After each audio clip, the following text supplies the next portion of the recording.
Hi, I'm Kameron Sam, District Ranger for the East Zone of the Mount Hood. Been on the Mount Hood for 13 years out of Sandy, Oregon. Everyone, I'm Rebecca Havens. I'm the realty specialist and the project lead that's facilitating this project of acquiring approximately 1,900 acres to add to the Mount Hood National Forest. Presentation here is for you to just make sure you're briefed on this. Before I start, though, I want to make sure it's clear. This process has been in the works for a while. 2018, this parcel has been made available for nomination in the Land and Water Conservation Fund. Over the years, it takes a process to get these nominated for funding. Just a quick summary of what the LWCF is, and basically it's a competitive program established by Congress in 1954. And it's to safeguard natural areas, water resources, culture and heritage resources, and recreation opportunities for all Americans. Mainly funded out of oil and gas leasing rather than general tax revenue.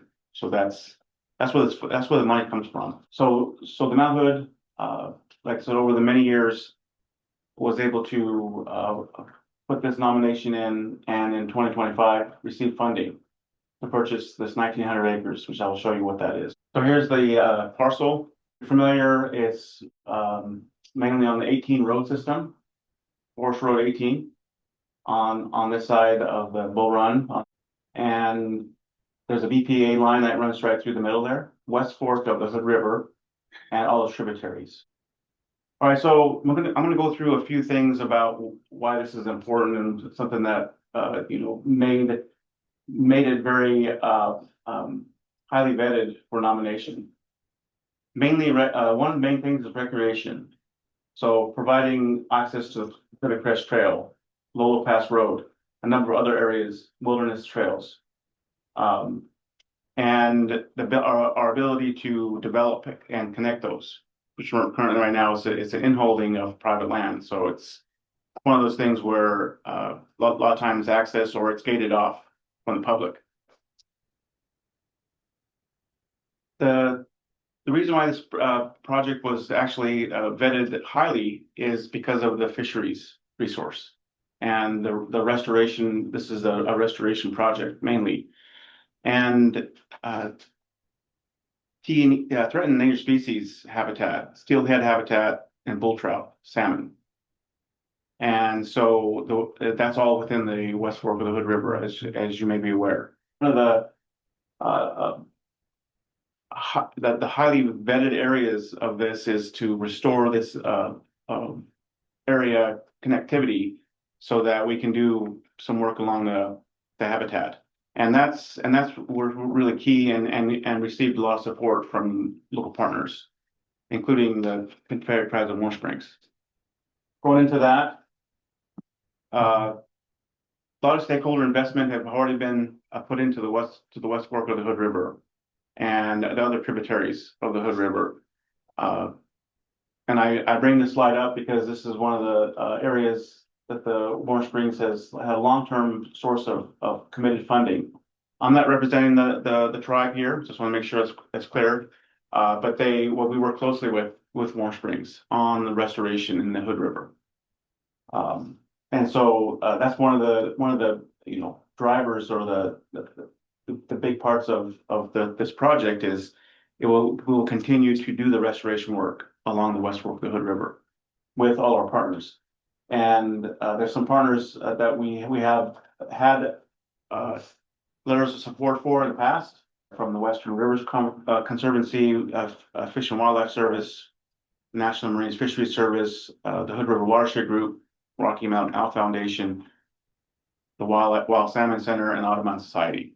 We've all provided some support in some way of this acquisition. Finally, the main thing here is the overall watershed protection. And so, as you may be aware, when we have areas that are fragmented in the area where you manage, it's hard to have that connectivity and try to help with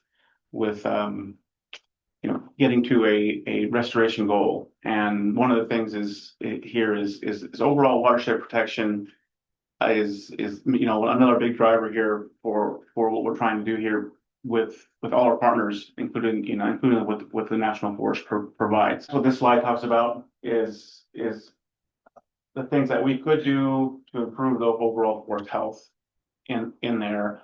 That includes upland and like I just mentioned, the riparian or the fisheries habitat. The process of this right now, the timeline. Rebecca, can you provide us where we're at in the timeline of this acquisition? Yeah, certainly. So there's currently an appraiser looking at this property to give us the market value of the property. Then we have the looking at performing an environmental review. So we're receiving the environmental history from the current landowner. And then we do this public notification, let everyone know that we're acquiring this property. And the current landowner is hopeful and driving to have the sale completed by December 31st of this year. And all indicators are saying we will make that date. Thank you, Rebecca. Yeah, you're welcome. That's the information I wanted to share at this point from my end. So now I'll open it up to you, Paul. What does our support do to help or hinder this process? Again, the biggest thing is, or is this just or is this just informational in nature for us? So as you're all aware, you can have an opposition to this as you are. I guess that's where I would want to know that. Right now we're going off of previous support that we received from the county on this. So part of the notification though is to make sure that we're all seeing the same thing. Okay. I've always thought it was an interesting piece of land. It's been gated and a lot of it's been logged, but it never really said no trespassing. It was just a piece of land out there. So I think this is great. This will open some doors for people to be able to use it. Yeah. Or at least know if they can or can't use it. Right. A few years ago, yeah, we put up those gates because there was a lot of vandalism happening, and also just with the BPA transmission line that's in there. So the BPA transmission line goes through it. Mm-hmm. So they'll want to maintain that part safely, right? By keeping the vegetation down. Yes, they would be doing it like they do on the right now on the National Forest System lands. They have access, and they do the vegetation management. So they create that buffer along there and keep the vegetation down and maintain it. We would have a access road, and they would have a permit on that to access it like they do now. So nothing would change except the land underneath it. Yeah. Okay. I had a question about the roads. So you say that part of the plan is road decommissioning. Some of the roads in there need to be decommissioned because they were originally timber log roads, haul roads, that kind of thing from the previous landowner before Equal Trust. I believe it was Weyerhaeuser land at one time. So we would entertain looking at areas that maybe are not like we do with the normal with other national forest areas, is looking at the system to make sure it's not being more detrimental to the landscape. But it would have to be it's an open public process for doing any kind of changes to road systems in there. So you also said there was more access to some of the trailheads. So there's access now to those trailheads. Is this a quicker access that like you don't have to go up different? Are you going to have access through this land to some of those trailheads? So access to this land, yes, to more areas that could be developed and connected. Right now it goes around. Right. It goes around, and so I think there's one that goes through, but mainly would be more interconnected. Yes. So there'd be quicker access to some of those trailheads. Yeah, and none that has been developed at this point. We would have to develop a plan that would have opportunity to do that. That's one of the pieces that we have potentially is have a better access. And then my other question about the roads is, what is the plan for fire suppression? Because what I've seen is that, for instance, in fighting some of these fires, they've tried to recommission some of the decommissioned roads in order to have access to control fires. So, is the plan to control the fire on this land, or to not control the fire on this land? Plan is to control the fire at all times, yes. Any fires that would have room to control it. The opening of roads is a temporary suppression measure sometimes, because they have to get in there. What we don't, through suppression efforts, don't open roads and keep them open. We have to close them behind us through a fire management plan, or a preventative plan. Potentially, we could have areas that we would do a roadside fuel break that could be done along, like on the 18 road, and have access that way, keep everything open. That would be obviously through a public process as well, because we would have to do an environmental analysis on that to do those kind of treatments along the 18 road. Thank Mainly. you. Yeah. Any other questions? I just have a comment. Did you have anything? No, mine was around wildfire mitigation, so thank you. And BPA, we work really closely with BPA on all that to try to mitigate the wildfire. So that's one piece of it, and then the rest of it would be along the 18 road, like we just talked about. Yeah. So, right after Allison gave me the presentation to look at, I happened to go to the coffee shop and Chuck Gayling was there. So I said, hey, do you know about this thing? And he, of course, he's been working on it for like 2 decades. And he proceeded to explain in detail to me why this was a valuable project and why this made sense. So I am entirely sold on it. Doesn't sound like we need to be sold, but I am sold on it. And there are 2 things that we should probably just ask to get out there. Number one is, none of this would be appropriate for inclusion in the wilderness system, correct? Right now, no. Right, and No, all we that's been would- logged and yeah. has power lines through it, so it doesn't meet definition, So right? this would be National Forest System lands, once it's finally acquired, all the paperwork. If Congress can only, US Congress can only do wilderness, because they can only establish wilderness. Right. So if there was a bill in Congress that wanted to make this area a wilderness, that would have to go through that process. But in terms of your understanding of the nature of the land is not appropriate. That's given- correct. Yeah. That's correct, yeah. And then what was my second question? So we'd be taking 1,900 acres off of the county tax rolls, but in terms of the tax value of it, it's as forest land, it's relatively minimal, correct? $15,287 across all of our districts on an annual basis. That's what I was gonna ask. Great. Yeah, and just, eyes wide open, that is, that we are a county that is 75% publicly owned.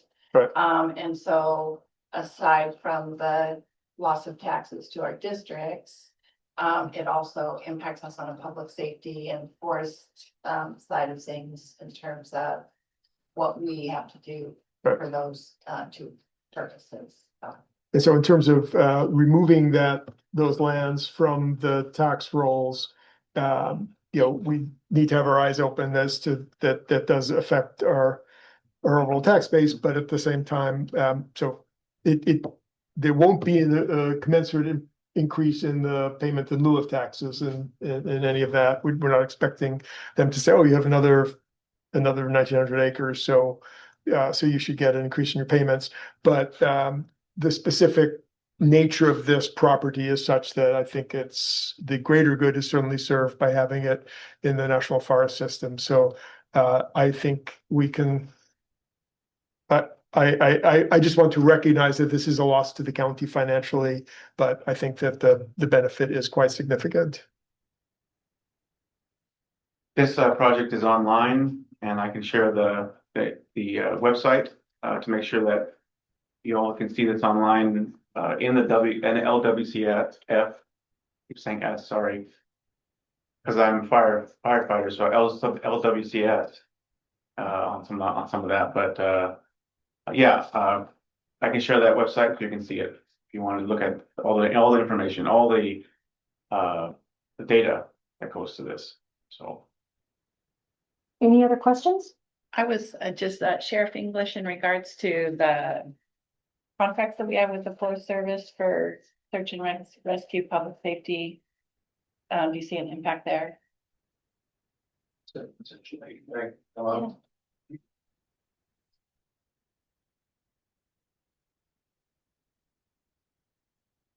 Oh, sorry about that. No, just want to sit up. So I will confess, today is the first day that I was aware of this being on the agenda, and I do have some concerns. I have concerns, public safety, search and rescue, wildfire. And I'm just asking the commission for a couple of weeks to let me vet those out and talk to our subject matter experts about this, because I think, Mr. Sam talked about some of the things that are my concern, because we've seen decommissioning of roads, which limits access for search and rescue. He said right now that it won't come into the wilderness area, but it's right adjacent to it. It's right adjacent to Portland Water Bureau's Bull Run watershed. It's right adjacent to the Pacific Crest Trail. So I just want to vet a couple of those things from a public safety standpoint, if the commission would allow me to do that. But we're not being asked to sign anything that was 3 years ago that was signed, right? So that he has an acting letter of support. So the question would be whether we indicate that we have a problem. So it seems to me that there's absolutely no reason not to. There was a letter, I think, in the packet. There is a letter of support. Oh, there is a new letter. Yes, and ask for. And then I was just asking, can you give me a couple of weeks to look at this? That sounds reasonable to me. Absolutely. Thank you. Thank you. Right. Very good. Do we have any more questions?